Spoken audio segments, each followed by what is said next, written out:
Welcome back. I do have to admit, it really does feel good to be back. Now, it took a lot of prep, like for one, I'm still trying to get my sleeping schedule intact. But as you can see, in 5 days, 10 hours, 43 minutes, and 3 seconds, and counting down, Santa Cruz versus Maris 2, nearly 3 years later. I'm TstreeT Controversy. This is TstreeT Controversy Live. I cover every single major fight live.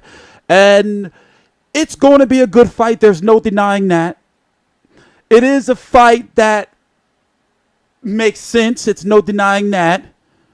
But the buzz just seems to be gone, Yeah, you got that Hispanic-Mexican rivalry right there. Yeah, it's taking place in L.A. Yeah, it should sell. Yeah, it should do good ratings. Yeah, we know we're going to get an exciting fight. Leo Santa Cruz throws 1,000 punches around. But it just seems a little too late, Especially when I did a video on the WBA ordering this fight last year, if I'm correct, like last March. In fact, let me go look up something for you guys. So, who should win? In my opinion, Leo Santa Cruz should win again. The only issue I have is here. Let's go let me calm down a little bit. I'm a little hyped. Let me calm down a little bit. Here, in the meantime, let's go back and watch a little bit of highlights. We were talking about Santa Cruz's need to find space, and he nailed Abner and nails him again. Abner, good right hand by Santa Cruz. Nice turn.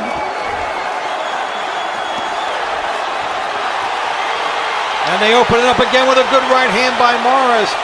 Santa Cruz starting to pick Morris apart now. Cut opened up via that jab in round 10. It has been the Leo Santa Cruz. Okay.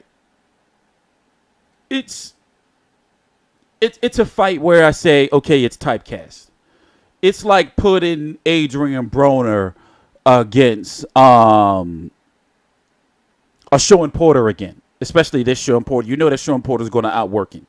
In this case, Abner Maris is going to keep coming forward. Leo Santa Cruz is going to keep throwing punches. Is that not like it's as many boxing events as I've covered, as many fights as I've watched? It's no better or simple way to put it than that. So, in the meantime, let's go look at the resumes and see who these guys are for those who don't know. Leo Santa Cruz, 34-1-1 with 19 KOs, 29 years old. He is a tall 126, former 122. And didn't he fight at 118 before? Yep, 118-pounder. 5'8". He looks about 5'9", whatever the case may be. He's a tall fighter. Throws a lot of punches. He's actually a better boxer than people give him credit for with his use of the jab. We saw that in the Frampton rematch. Very credible resume, but remember, before he got this credible resume, he was known for fighting sparring partners on Floyd Mayweather undercards. Now, if you look at the quality of competition that he's fought over the last few years, it's gotten a lot better from, 2015. Of course, that was on my birthday. Abner Maris, Kinko Martinez was still a viable name at that time.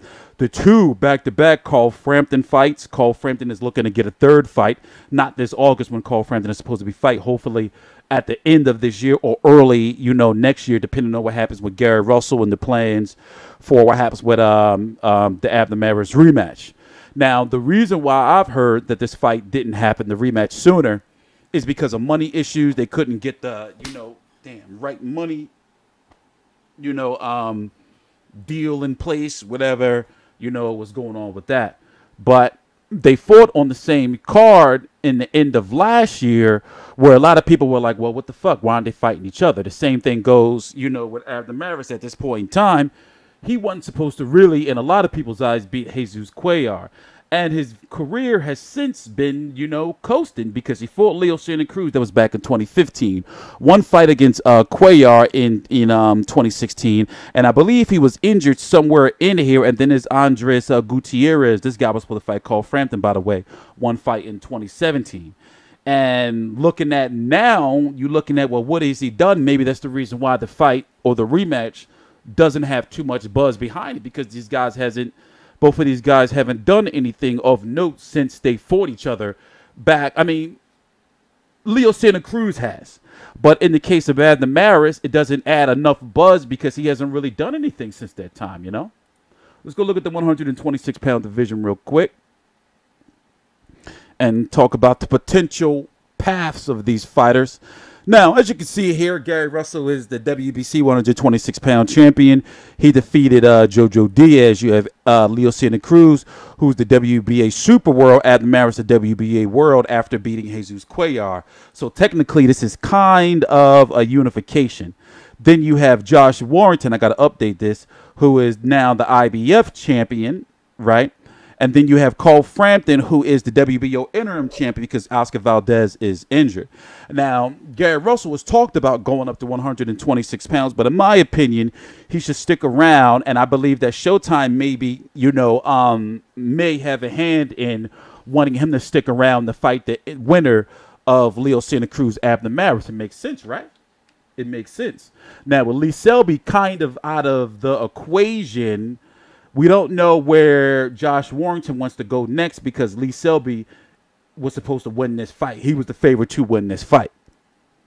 You got Cole Frampton, who, if he doesn't, whatever he does after August, who he fights, whether it's Josh Warrington, which is looking not likely, that WBO interim, he'll eventually have to fight Oscar Valdez if he keeps that title. So the question is, would he want to go fight the winner of Abner Maris, Santa Cruz? But Santa Cruz has said he would want to do it in Ireland. Cole Frampton has been wanting him to do it in Ireland, but then something happened with Leo Santa Cruz. His father was like, nah, bro, or nah, son, don't do it over there. So it's going to be interesting to see what happens, especially if Cole Frampton, drops that WBO interim, and if he will indeed fight a Leo Santa Cruz, Abner Maris winner. Or I would really like to see him versus Gary Russell. So my bad for blowing through this video real quick. It's a long story, but we got to get out 5 videos today. And I actually have to go run to the post office real quick. So that's why I was like kind of talking fast and, rambling a little bit to get the information out there. But nonetheless, I will be here Saturday night covering this fight. The undercard has Jermell Charlo, WBC champion, versus Austin Trout. How's Austin Trout getting title shot? I don't know. After losing his last fight, which was a title shot against Juris with Hurt. But whatever the case is, if Jermell Charlo wins, he could go on to fight Hurd if Hurd doesn't fight Kell Brook. Whatever the case, this is not the Jermell Charlo. I mean, this is not the Charlo that beat Austin Trout before. Jermell Charlo beat Austin Trout. He's now fighting at 160. So it's a different Charlo brother. But I'm going to be covering the card. I'm going to be watching the card. I think I'm going to be entertained. But we also have Crawford versus Horn on the ESPN app. You have Tyson Fury fighting earlier that day. And it's another fight that I'm missing.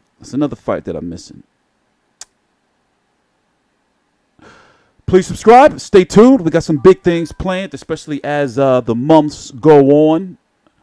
We got some real big plans to close things out big at the end of this year.